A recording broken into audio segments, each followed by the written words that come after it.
আওয়ামী লীগ নেতার সিনেমায় কাজ করতে যাচ্ছেন চিত্রনায়িকা বুবলি, এমন গুঞ্জন উঠেছে মিডিয়া পাড়ায়। অবশ্য এ বিষয়ে নিজেই মুখ খুলেছেন বুবলি।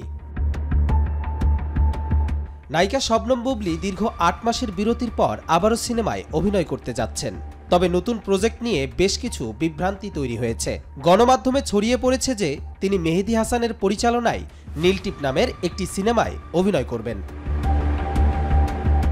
এদিকে সিনেমাটির প্রযোজক ওয়ারী থানা আওয়ামী লীগের সাবেক কার্যকরী সদস্য সৈয়দ মোহাম্মদ সোহেল সম্প্রতি নির্মাতা বুবলি ও সিনেমাটির প্রযোজকের সঙ্গে কয়েকটি ছবি পোস্ট করেছেন সামাজিক যোগাযোগ মাধ্যমে।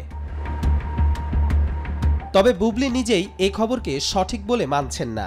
বুবলি জানান, তিনি নতুন একটি সিনেমায় চুক্তিবদ্ধ হয়েছেন ঠিকই, তবে সিনেমার নাম এখনও চূড়ান্ত হয়নি। ১ বছর আগে চুক্তি সম্পন্ন হলেও গল্প ও শুটিংয়ের পরিকল্পনা নিয়ে আলোচনা চলছে মাত্র। পরিচালক মেহেদী হাসানও এ নিয়ে কিছু স্পষ্ট ধারণা দেন। তিনি জানান, সিনেমাটি নারী প্রধান এবং বুবলিকে কেন্দ্র করেই তৈরি হচ্ছে। তিনি আরও বলেন, শাবানা ম্যাডামের সময় যেভাবে নারী প্রধান ছবিগুলো জনপ্রিয় ছিল, সেই ধারার ছবি তারা নির্মাণ করতে চান। তবে এখনও অন্যান্য কাস্টিং চূড়ান্ত হয়নি। কবির চৌধুরী জয়, মাই টিভি, ঢাকা।